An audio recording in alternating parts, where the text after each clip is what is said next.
सामीन मोहतरम, आज के इस दर्स में हम आपको दुआ से मुताल्लिक़ चंद ऐसी बातें बतलाएंगे, अगर आप उनकी रियायत रखेंगे तो यकीनन आपकी दुआ बन जाएगी। पहली चीज़ कि आप दुआ मांगें, दुआ पढ़ें नहीं। मांगना और होता है, पढ़ना और होता है। आम तौर पर आज हमारे माशरे में दुआएं पढ़ी जाती हैं। पढ़ने का मतलब ये है कि ज़ुबान से तो मुसलसल आप दुआ मांग रहे हैं, लेकिन आपका दिल कहीं और है, दिमाग कहीं और है। याद रखो, ऐसी दुआ अल्लाह जल्ल जलालुहु के यहाँ कबूल नहीं होती। दुआ मांगने का मतलब ये होता है कि जिस वक़्त आप मांग रहे हो ज़ुबान से, आपका दिल भी साथ मांग रहा हो, आपका दिमाग भी मांग रहा हो, आप सरापे अदब बने हुए हो, सरापे इज्ज़ बने हुए हो। दूसरी चीज़ दुआ के लिए कि दुआ पूरे यकीन के साथ मांगी जाए। मांगते वक्त ज़रा भी तरद्दुद ना हो कि पता नहीं मेरी दुआ कबूल होगी या नहीं। अगर आप पूरे यकीन के साथ दुआ मांगेंगे तो ये दुआ भी रद्द नहीं होती। हदीस पाक में जनाब नबी करीम सल्लल्लाहु अलैहि वसल्लम ने इरशाद फरमाया कि जब तुम दुआ मांगा करो तो पूरे यकीन के साथ मांगा करो, इसलिए कि बेशक अल्लाह जल्ल जलालुहु गाफिल और बेपरवाह दिल की दुआ कबूल नहीं फरमाते। तो मालूम हुआ कि दुआ मांगते वक्त यकीन होना चाहिए जो मैं मांग रहा हूँ मुझे ज़रूर मिलेगा।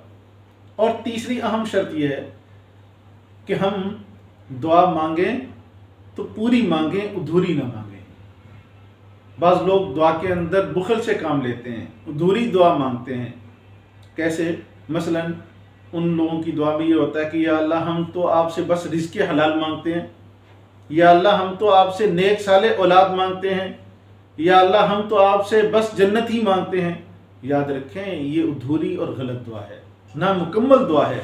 आप अल्लाह से मांगें तो भरपूर और मुकम्मल दुआ मांगें। उसमें तो उनसे आप जितना मांगेंगे, जितना ज़्यादा मांगेंगे, वो उतना ज़्यादा खुश होते हैं। वो आप बंदों पर क़यास ना करें कि अगर आप उनको थोड़ा का हवाला देंगे तो वो जल्द दे देंगे, ज़्यादा मांगेंगे तो वो नहीं देंगे। अल्लाह करीम से जितना ज़्यादा मांगते चले जाओ, अल्लाह के महबूब इंसान बनता चला जाता है।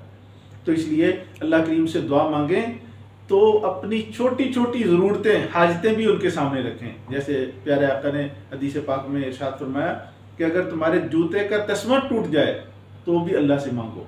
अब जूते का तस्मा कितना कम कीमत है, कितना बेकीमत है। आका करीम सल्लल्लाहु अलैहि वसल्लम ने ये भी तालीम फरमाई कि वो तस्मा भी अल्लाह से मांगो। मतलब ये कि छोटी छोटी चीज़ें भी अल्लाह से मांगनी चाहिए। और चौथी अहम शर्त कि दुआ करने वाला लुक़्मा हलाल का एहतिमाम करे। अगर आपका लुक़्मा हलाल नहीं है तो आप जितने अदब से दुआ करें, जिस इलाओजारी के साथ दुआ करें, सरापा अदब बनकर दुआ करें, याद रखें हराम खाने वाले की दुआ कबूल नहीं होती। इसलिए कि आका करीम सल्लल्लाहु अलैहि वसल्लम ने फरमाया कि जिस हलक से नीचे एक लुक़्मा हराम उतरता है 40 दिन तक उसकी दुआ कबूल नहीं होती। और एक साहिब से मुतालिक तो फरमाया कि बसा औक़ात ऐसा इंसान होता है कि उसके परगंदा बाल, फटे पुराने कपड़े, सफ़र के आसार उस पर वाज़े होते हैं, यानी मुसाफिर होता है, और उसके साथ साथ उसका खाना भी हराम, उसका पीना भी हराम, उसका पहनना भी हराम। फरमाया फ़अन्ना युस्तजाबु लिज़ालिक, उसकी दुआ कैसे कबूल हो सकती है? मालूम हुआ दुआ की कबूलियत के लिए लुक़्मा हलाल बड़ा ज़रूरी है। तो अगर आप इन 4 चीज़ों का एहतिमाम करके अल्लाह से दुआ मांगेंगे तो यही वो दुआ होगी जो हर सूरत कबूल होती है, लाजिमन कबूल होती है। आपको उस दुआ के यकीनन समरात मिलेंगे। अल्लाह मुझे और आपको तौफ़ीक़ नसीब करे।